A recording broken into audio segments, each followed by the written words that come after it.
Hey, what's up guys? This is RST instructor Chris Tyler, and we are back with this week's tour analysis with Justin Thomas, who just picked up a victory on the PGA Tour this past weekend, a one-shot victory over Adam Scott, so congratulations to Justin.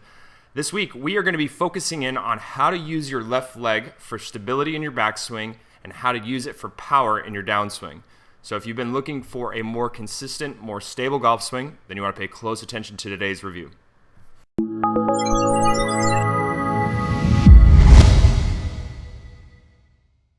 Okay guys, so if you're joining us on our YouTube channel, and before I get started with this analysis on how to use your left leg in your backswing for stability and power in your downswing, I want to let you know I'm going to go ahead and include a preview of a premium video that we have on our website called the Straight Left-Legged Impact video. It's a video that's going to teach you how to properly use the left side of your body to move the leg into a passively straight position. And if you want to see that video in its entirety, then go ahead and click the link in the description below, or click any annotations there that pop up at the end of the video, and you'll be able to come on over and sign up for a free membership and watch that video in its entirety for free, no problems, no questions asked. Also, remember to click that like button below, and if you have any questions or comments, please feel free to post those up and I'll help you out as best I can. Also, click this subscribe button for any of our latest free videos. Now let's go ahead and get started. Okay guys, so as I said in the opener, we are going to be focusing in on how to use your left leg or your lead leg in your golf swing if you are a left-handed golfer. We're going to focus on how to use that as a source of stability in your backswing and how to use it as a source of power in your downswing. So if you've been noticing that your golf swing is getting a little bit longer and more out of control, and you want to develop a lot more consistency and you want to be able to develop some good power in your midsection, then we're going to use the left leg in your golf swing as a way to stabilize it going back and help you give that separation. And what I mean there is let's go ahead and just look at the position of his left knee at the starting point here. I'm going to go ahead and mark it straight down here so you can see. Okay, so it would be just inside of neutral joint alignment here. Go to a little bit wider of a base when we have a driver swing. Okay, and then you're going to see as he works up to the top of his golf swing, loading into his right side here, you're going to see that the knee has moved a little bit. Hasn't moved a ton, maybe 2.5 inches or so. But the big issue that we see with a lot of amateur golfers, and this kind of stems back to a lot of the older style golf swings where things were very linky and very free-flowing, is that we would see this left knee really start to dive down and in here. And what that does is it allows the hips to have more mobility. It allows your hips, when your hips have more mobility, then your torso can continue to rotate. When your torso can continue to rotate, now your hands and arms can go much longer.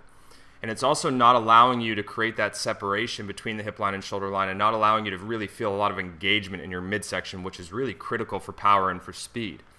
So if you've noticed that your left knee dives way down and in, work on trying to keep your left knee pointed outside the golf ball. Yeah, it's okay to have some mobility in it, but in turn, what you're going to see is you're going to feel like your golf swing is really shortened up, really tightened up, and you're still hitting the golf ball just as far, which is great news.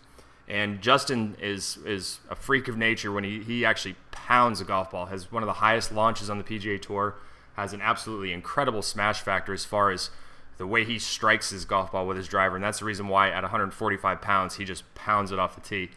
So without further ado, let's just keep looking at what he does now with the lead knee. So this first line here was the starting point of where the knee was.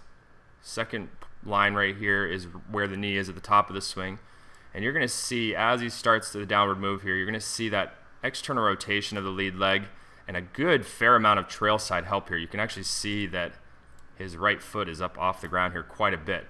But now that he's gotten his lead knee over into neutral joint alignment here, where the center of the lead knee is right on top of the center of the ankle, I want you to pay very, very close attention to this, because this is where he's going to start to use his legs. His lead leg is a very big source for leverage from the ground. I'm going to go ahead and mark his head position here. So mark the top of his head. And let's go ahead and work through these frames here so you can see that lead foot is very, very stable on the ground. Nice and flat, not rolled to the outside part. Now watch this. You're going to see that his lead foot comes up off the ground. Let me get through a couple more frames. So now you see that that lead foot is way up off the ground. So now what he's done is now that he's gotten his weight transferred into his lead side, he has stabilized it, and then he's used it as a source of power by properly pushing it into the ground and then clearing it with his lead side obliques. Now the one other thing that I wanted to mention here is the head position. You didn't see his head moving up as his left leg is moved to this straight position. So if you've noticed on camera when you're looking at your golf swing from a face-on perspective that your head is moving vertically, then chances are you're using too much of your right side down in the hitting area, and you're bringing your hips forward and then causing some early extension from the spine, which can then in turn make it very hard to hit the golf ball solidly. So what I would suggest is don't try to get so much leverage from the ground at that point. Work on just working to maintain your posture, keep your hips back, and then once you get more control of it, then slowly start to ramp your speed up, slowly start to add more ground leverage, and you'll be out there pounding the golf ball further than you ever have. It's really important for swing speed is being able to use your legs. Okay, guys, so that's this week's review. So if you've been struggling with backswing stuff, getting a little bit longer and out of control, keep that lead leg a little bit more pointed outside the golf ball. And if you've been looking for a way to move that left leg to a straight position, we've got a great video on the website called the Straight Left-Legged Impact. We also have the left knee laser beam drill, and we also have the roll of the right foot. That's another video you're going to hear me really kind of drive home with you guys to make sure that we understand how we can use that as a break to our bodies in the golf swing. So check those videos out, and let's get out there and play some of your best golf and make it a great day. Hi guys, I'm Rotary Swing instructor Chris Tyler, and today I'm going to talk to you about the overall function of the left leg from the top part of your backswing into impact.